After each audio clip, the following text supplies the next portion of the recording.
سیدنا یونس علی نبینا علیہ الصلوۃ والسلام کی قوم کا ذکر آ رہا ہے۔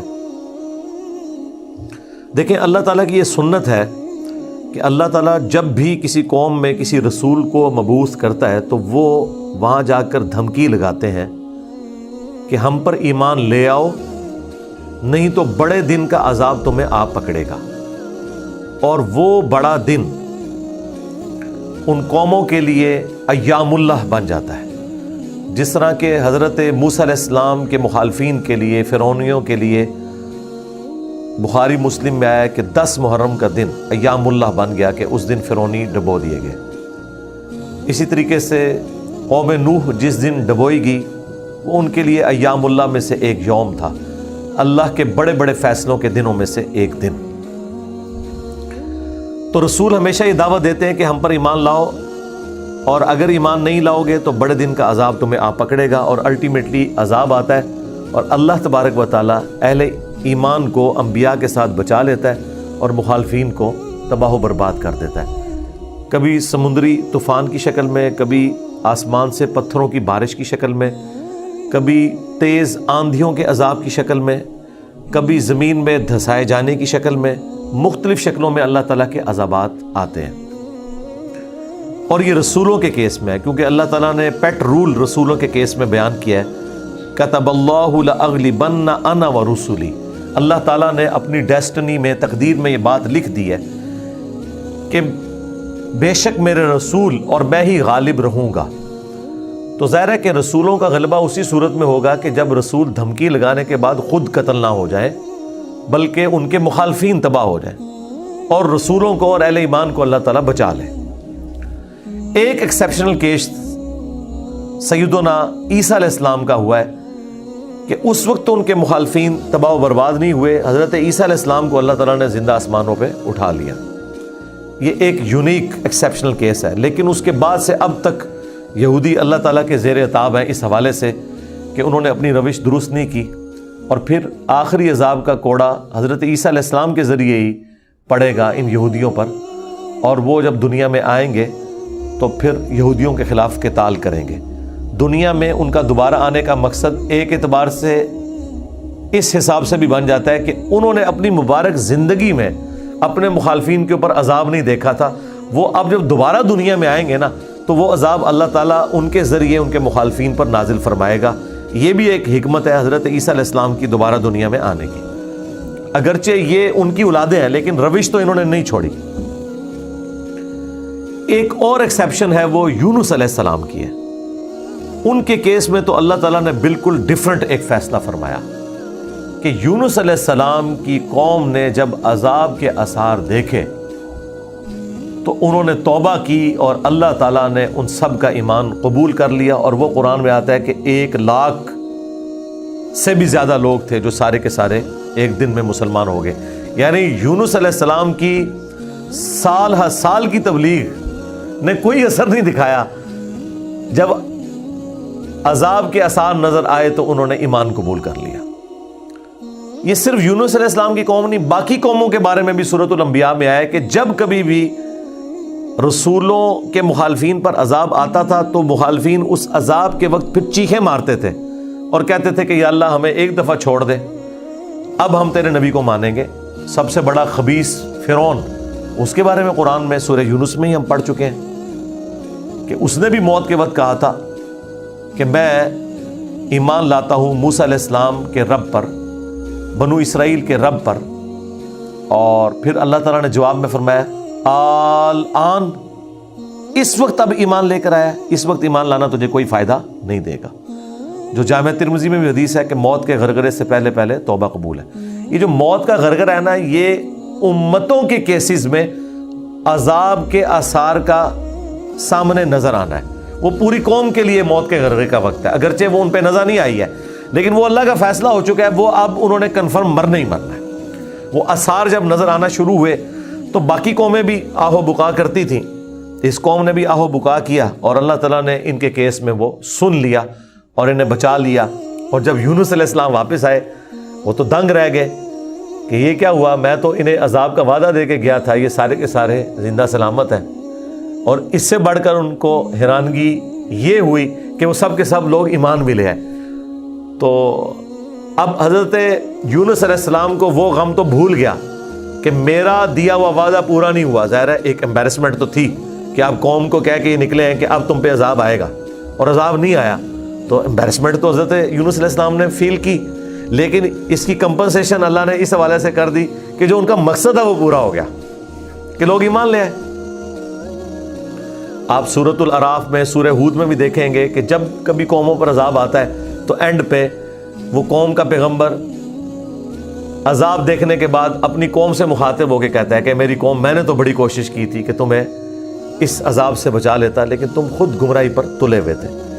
تو عذاب کے بعد بھی قوموں کا درد پیغمبروں کے سینے میں رہتا ہے, ایک نیچرل چیز ہے. رقیق القلب ہوتے ہیں نا جو پیغمبر ہوتے ہیں. تو یہاں پر جب انہوں نے دیکھا سب ایمان لے ہیں تو ظاہر ہے کہ وہ ایک ہیپی اینڈنگ ہوئی ہے. کیا ڈراپ سین ہوا ہے. میں کبھی بعض اوقات یہ جب حضرت یونس علیہ السلام کی قوم کا واقعہ قرآن میں پڑھتا ہوں نا, تو میں بڑی خواہش کرتا ہوں کہ میں جنت میں جا کے یہ منظر دیکھوں کہ وقت کا پیغمبر عذاب کی وعید سنا کے گیا ہے اور لوگ چیخو پکار کر رہے ہیں, اور ایسا یونیک کیس ہو گیا ہے, سمجھ لیں مردے ہی زندہ ہو گئے, کہ اللہ تعالیٰ ان کی چیخو پکار سن کے ان کی توبہ بھی قبول کر لیتا ہے. اور پھر یونس علیہ السلام جب واپس آتے ہیں ان کی حیرانگی کیا ہوگی. ٹھیک ہے, کیا ڈراپ سین ہوگا. میں کہتا ہوں جی اس طرح کی کوئی ٹریجک فلم نہیں ہو سکتی جو یونس علیہ السلام اور ان کی قوم کی ہے. اور وہ کیوں ہوا؟ صرف یونس علیہ السلام سے ایک اجتہادی خطا ہوئی. ہم اسے گناہ نہیں کہتے, وہ خطا ہے. انبیاء خطا کرتے ہیں, لیکن چونکہ وہ اپنی خطا پر قائم نہیں رہتے اور وہ گناہ کے زمرے میں بھی نہیں ہے, غلطی ہے بحیثیت انسان. انسان غلطیوں سے پاک اگر ہم پیغمبروں کو کہتے ہیں تو یہ پاک وہ والا نہیں ہے جس طرح اللہ پاک ہے. آپ سبحان کا لفظ صرف اللہ کے ساتھ بولتے ہیں, کوئی پیغمبر بھی سبحان نہیں ہے. پرفیکٹ صرف اللہ ہے. دیکھیں انسان تو ہے ہی امپرفیکٹ. جب ہم نیند کے محتاج, کھانے پینے کے محتاج, اس کے بعد ٹوائلٹ کے محتاج, اور سب سے بڑھ کر اپنی زندگی کے لیے اپنے رب کے محتاج, تو انسان تو پرفیکٹ ہے ہی نہیں ہے. پرفیکٹ صرف اللہ ہے جو کسی کا محتاج نہیں ہے. غلطیوں سے پاک صرف اللہ ہے, باقی غلطی تو کسی سے ہو سکتی ہے. لیکن پیغمبر کو ہم جو کہتے ہیں نا کہ پیغمبر غلطیوں سے معصوم ہے, عصمت انبیاء کا عقیدہ, اس کا مطلب یہ ہے کہ وہ گناہ نہیں کرتے. خطا بہرحال ان سے ہو جاتی ہے, اور خطا جب ہوتی ہے تو اللہ تعالیٰ ان کی ریمیڈی فرماتا ہے, ان کی اصلاح کرتا ہے. وہ اپنی خطا پر قائم نہیں رہتے, رجوع کر لیتے ہیں, اور جب رجوع کرتے ہیں تو امت کے لیے وہ رول ماڈل ہوتے ہیں. آج کی ڈیٹ میں رسول اللہ صلی اللہ علیہ وآلہ وسلم معصوم ہے کہ اگر زندگی میں کوئی اجتہادی خطا ان سے ہوئی تو اللہ تعالیٰ نے اس کی ریمیڈی فرما دی اور پھر اس غلطی کو معاف کر دیا. وہ گناہ نہیں تھا, یہ ذہن میں رکھیے گا. گناہ اور غلطی میں فرق ہے. گناہ وہ ہوتا ہے کہ جو پوری وعید معلوم ہونے کے باوجود انسان وہ ایکٹیویٹی پرفارم کر لے. اجتہادی خطا یہ ہوتی ہے کہ وہ ایک ایسی صورتحال اس کے سامنے آئے جس میں اس کے سامنے دو آپشن موجود ہوں, اور اس میں سے وہ ایک ایسا آپشن اڈاپٹ کر لے جو اللہ کی مرضی نہ ہو, اور جو اللہ کی مرضی والا آپشن ہے اسے وہ ترک کر دے. اور یہ وہ بدنیتی پہ نہیں کر رہا, اس کی سمجھ میں ہے ہی یہ اس کا آپشن, وہ نافرمانی سمجھ کے نہیں کر رہا. جس طرح نبی علیہ السلام نے کیا, غزوہ بدر کے قیدیوں کو چھوڑ دیا. سورہ محمد میں یہ آیت نازل ہو چکی بھی تھی کہ جب تک فتنہ مکمل طور پر ختم نہیں ہو جاتا آپ نے ان کو قتل کرنا ہے, اپنے مخالفین کو. قتال کی آپ کو اجازت دی گئی. سورہ محمد کا نام ہی سورہ قتال ہے. ہاں جب فتنہ ختم ہو جائے اس کے بعد جو جنگیں ہوں گی نا, اس کے بعد آپ کی مرضی ہے, چاہے تو فدیہ لے کے کافر قیدیوں کو چھوڑ دیں اور چاہے آپ انہیں قتل کریں. اب بدر کے بعد فتنہ تو ختم نہیں ہوا تھا, لیکن نبی علیہ السلام نے یہ ایزیوم کیا کہ 70 سردار ان کے مر گئے, ان کی کمر ٹوٹ گئی, وہ جو 70 ہم نے قیدی کیے ہیں چلو ہم انہیں فدیہ لے کے چھوڑ دیتے ہیں, شاید یہ لوگ اسلام قبول کر لیں. اپنی شرافت کی وجہ سے نبی علیہ السلام نے ایسا کیا. تو اس پہ پھر اللہ تعالیٰ نے سورۃ الانفال میں آیت نمبر 67-68 میں فرمایا کہ اگر وہ پہلے آیت نازل نہ ہوئی ہوتی نا سورہ محمد کی, تو ہم تمہیں عذاب دیتے اس عمل کے اوپر جو تم نے غزوہ بدر کے قیدیوں کو چھوڑ دیا, کیونکہ فتنہ تو ابھی ختم نہیں ہوا, تمہارا کام تھا قتل کرتے. اور حضرت عمر کا مشورہ بھی یہی تھا, بخاری مسلم میں, لیکن نبی علیہ السلام اور حضرت ابو بکر اپنی شفقت کی وجہ سے انہوں نے یہ پلی لی کہ وہ آیت میں آیا نا کہ فتنہ جب ختم ہو جائے تو پھر تمہاری مرضی ہے، تو ہم یہ ایزیوم کرتے ہیں کہ فتنہ ختم ہو گیا. یہ بدنیتی کی وجہ سے نہیں تھا، واقعی انہوں نے یہ ایزیوم کیا تھا. لیکن وہ کس قسم کے ناہنجار لوگ تھے. حضرت عمر رضی اللہ تعالیٰ عنہ نے یہ کنکلوڈ کیا کہ نہیں، یہ اس قابل ہیں، یہ قتل ہونے چاہیے. بہرحال وہ اجتہادی خطا اللہ تعالیٰ نے معاف کی. اس طرح باقی انبیاء اکرام کے بارے میں حضرت آدم علیہ السلام کی غلطی کا ذکر ہے. موسیٰ علیہ السلام سے بندہ مر گیا تھا، نوح علیہ السلام نے اپنے کافر بیٹے کے لیے دعا کر دی تھی. حالانکہ آج ایک مسلمان، عام مسلمان کو بھی پتہ ہے کہ کافر کی مغفرت نہیں ہو سکتی. تو نوح علیہ السلام کو کیا نہیں پتہ تھا؟ بس وہ وقتی طور پر ایک سمجھ لیں ایک باپ کی حیثیت سے ان کا دل پسیج گیا. انہوں نے کہا یا اللہ تو نے وعدہ کیا تھا مجھ سے کہ تو مجھے اور میرے گھر والوں کو بچائے گا، تو میرا بیٹا بھی تو میرے گھر والا تھا.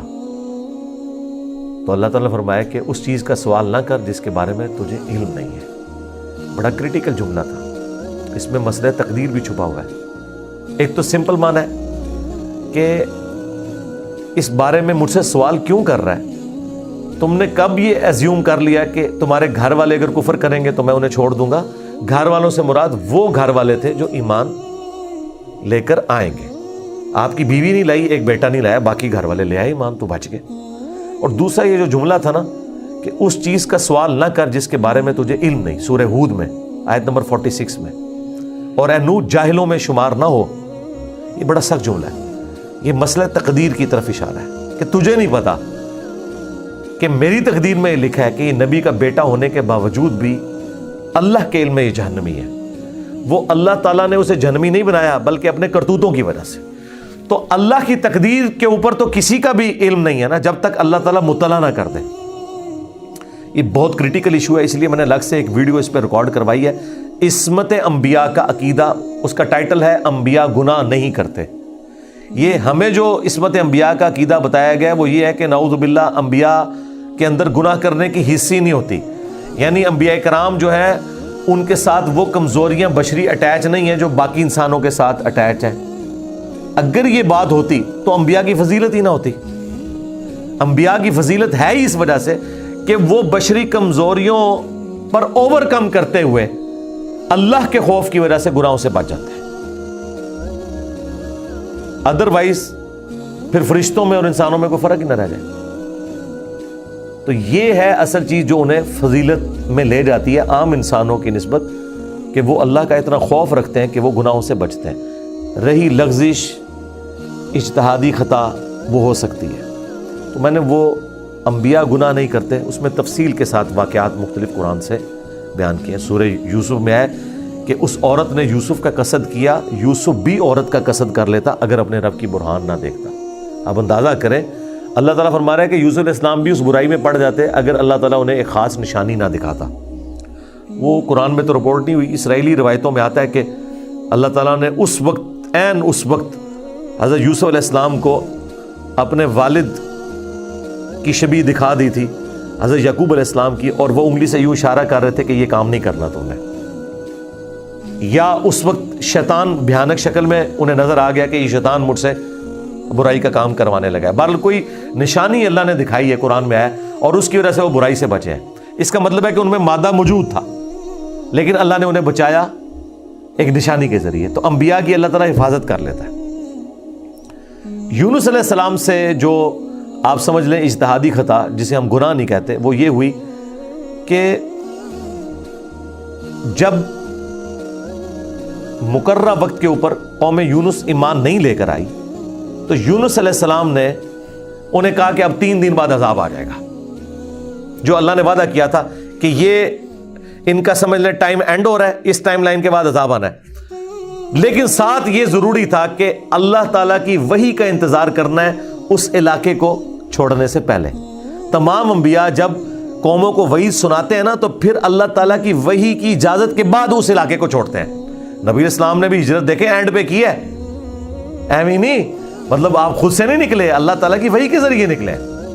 قرآن میں سورۃ الانفال میں آیا تھا کہ یہ جب کافر کہتے تھے نا کہ ہم پر عذاب کیوں نہیں نازل ہوتا، ہم نبی کا انکار کر رہے ہیں، تو اللہ تعالیٰ نے فرمایا کہ جب تک اے نبی تم ان میں موجود ہو ہم ان کو عذاب نہیں دیں گے. اللہ کی سنت ہے کہ جب کبھی کسی قوم کو عذاب دینا ہوتا ہے نا تو اس قوم میں سے انبیاء اور اہل ایمان کو الگ کرتا ہے، پھر باقی کی قوم پر عذاب آتا ہے، اور وہ اللہ تعالیٰ نے نکالا اور غزوہ بدر میں لا کے ڈبویا ان کو، جس طرح فرعونیوں کو اپنے محلات سے نکال کے سمندر میں غرق کیا تھا، مشرکین عرب کو اپنے گھروں سے نکال کر بدر میں ڈبویا صحابہ کرام کی تلواروں کے ذریعے۔ یہ عذاب استیصال کی ایک قسط ان پر آئی تھی۔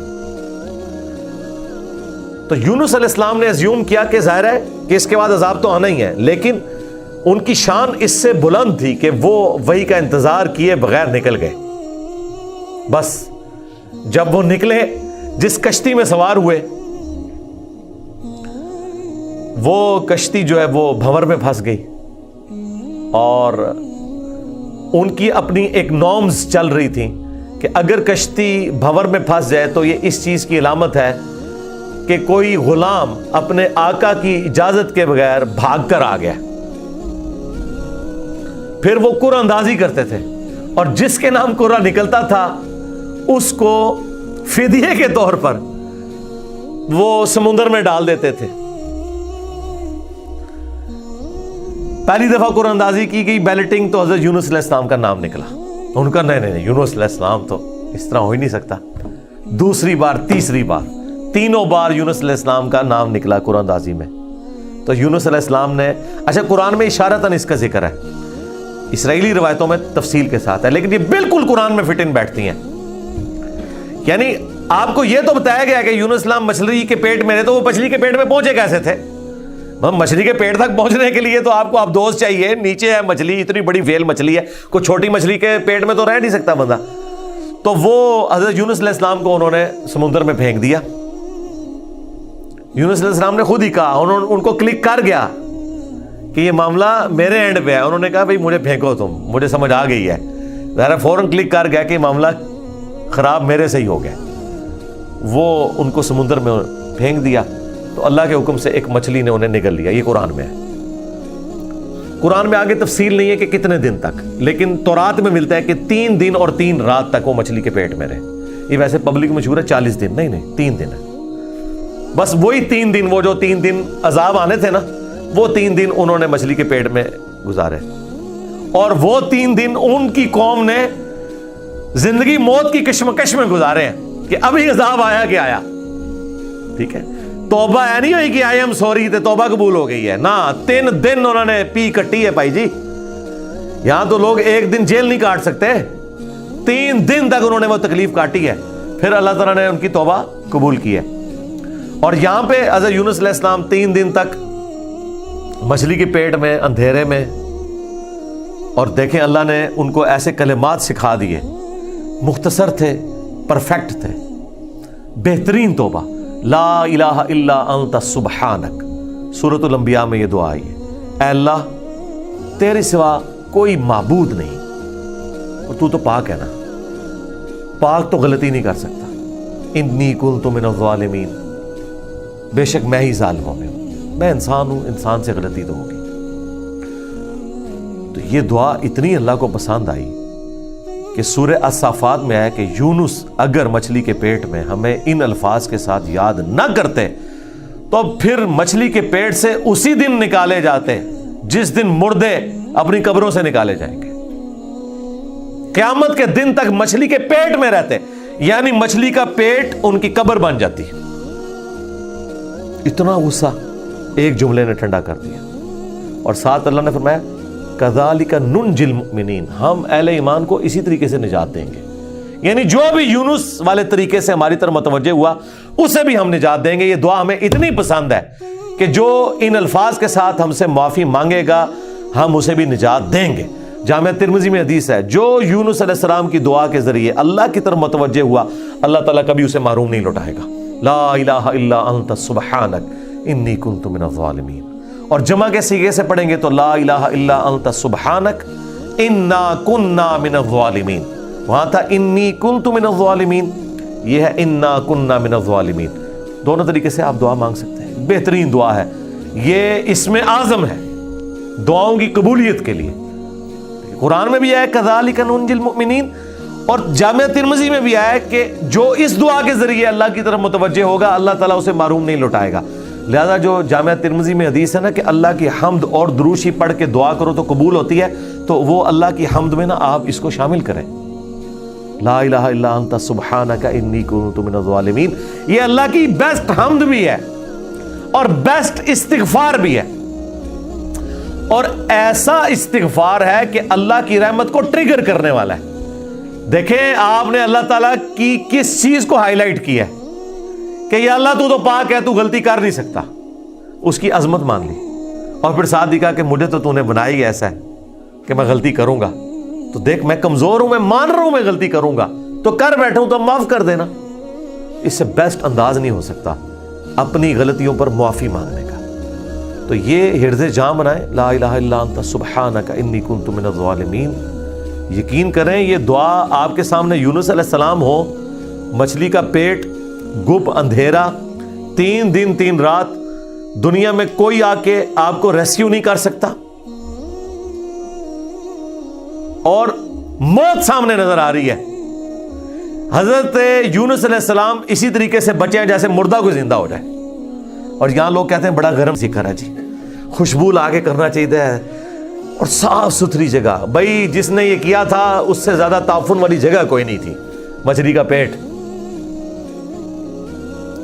یہ تو چلتے پھرتے، نہ اس کے لیے وضو ہونا شرط ہے، نہ اس کے لیے غسل ہونا شرط ہے، اس کے لیے صرف ایک نیک نیتی کے ساتھ اللہ کی طرف متوجہ ہونا شرط ہے کہ آپ مان لیں کہ آپ کمزور ہیں، طاقتور وہ ہے، آپ غلطی کریں گے وہ غلطی نہیں کرتا، آپ معافی مانگیں گے وہ معافی دینے والا ہے۔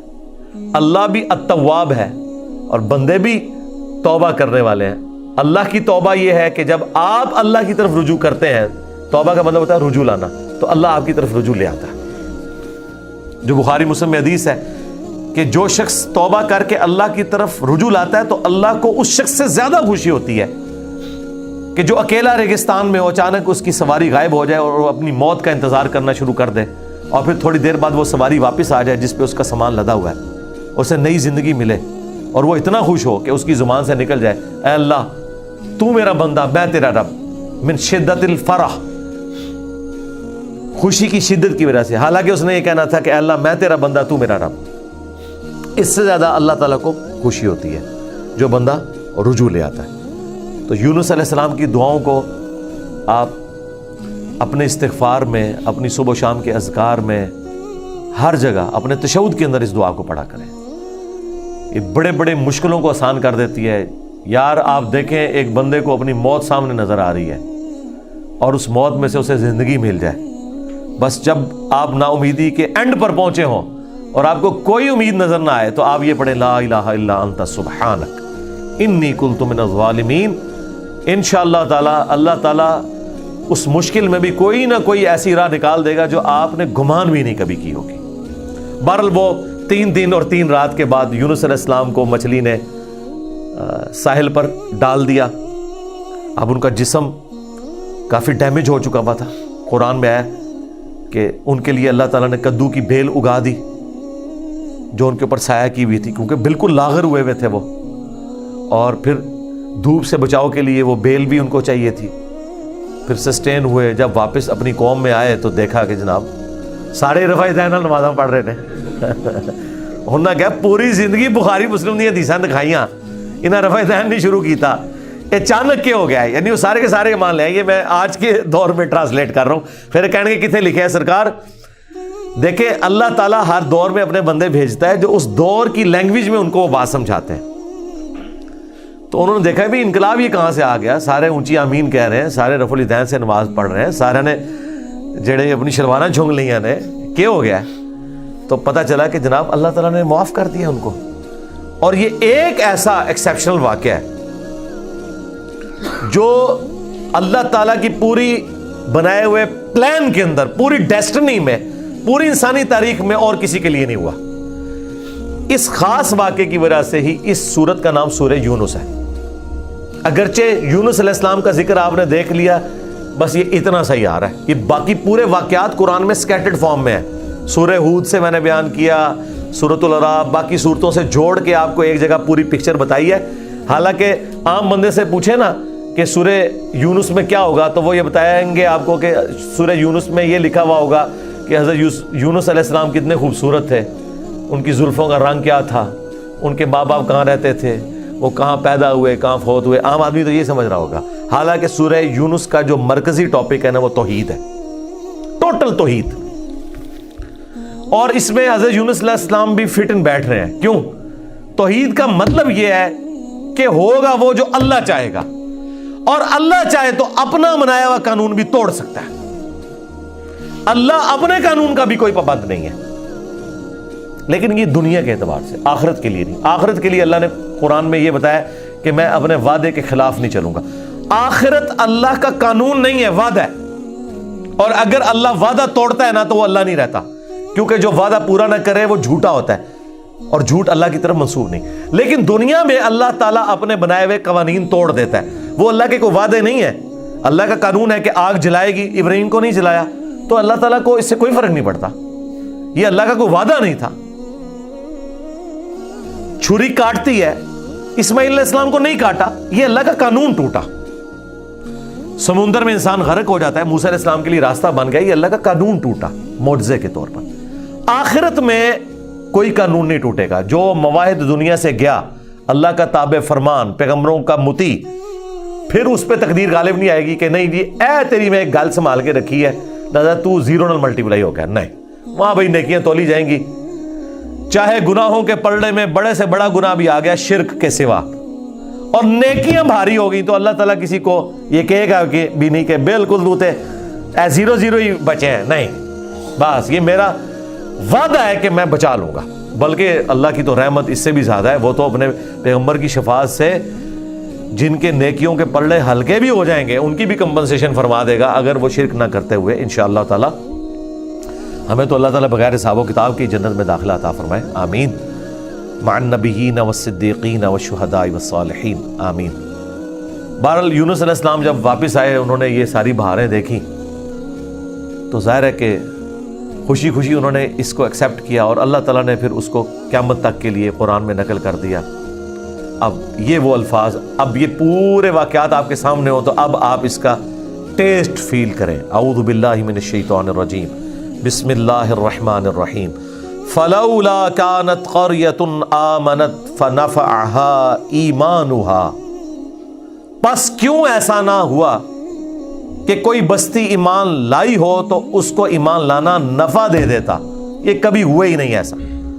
الا قوم یونس، سوائے قوم یونس کے، کہ یونس علیہ السلام کی اجتہادی خطا جو ڈیبٹ تھی وہ کریڈٹ بن گئی ان کے امت کے حق میں، کہ چونکہ ان کے وقت کے پیغمبر نے اللہ کی وحی کے انتظار کے بغیر وہ جگہ چھوڑ دی تھی، اللہ نے اس کا بینیفٹ ان کی قوم کو دے دیا.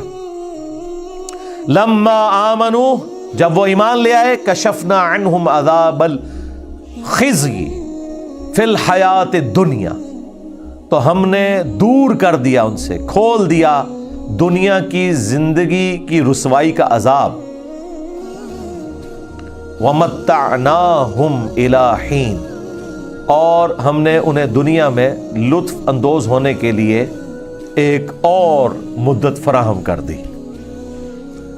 اللہم احسن عاقبتنا فی الامور کلیہا واجرنا من خزی الدنیا وعذاب الآخرہ.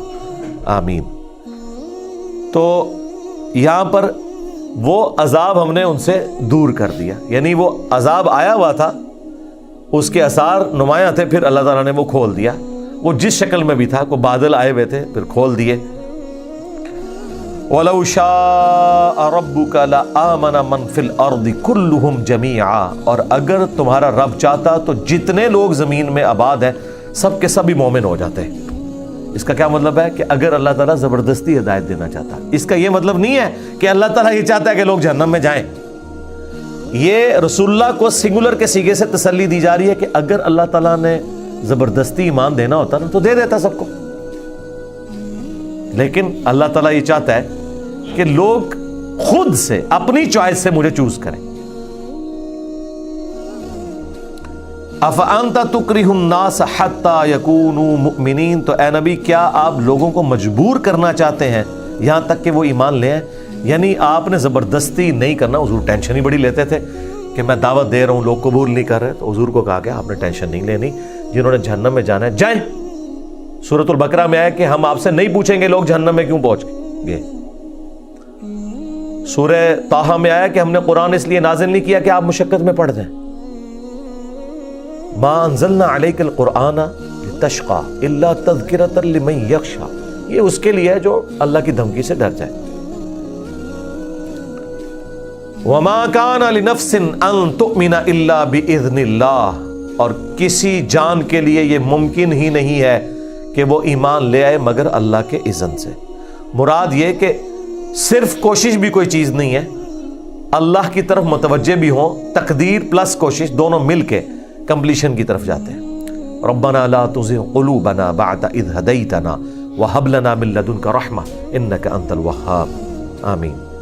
وَيَجْعَلُ الرِّجْسَ عَلَى الَّذِينَ لَا يَعْقِلُونَ, اور اللہ تعالیٰ کی سنت ہے کہ وہ گندگی ڈال دیتا ہے ان لوگوں پر جو بے سمجھ ہیں, یعنی جو اپنی عقل کو استعمال نہیں کرتے ان پر اللہ گندگی ڈال دیتا ہے, انہیں حق بات سجائی نہیں دیتی, اور دوسروں کو اللہ تعالیٰ ان کی کوشش کی سبب ایمان دے دیتا ہے. اس کو آپ دنیا میں مثال سے سمجھیں, ایک ہی بارش برستی ہے نا, زرخیز زمین پر برستی ہے تو وہاں سے کھیتی نکلتی ہے, اور گندگی کے ڈھیر پہ جب وہ بارش پڑتی ہے تو بدبو نکلتی ہے.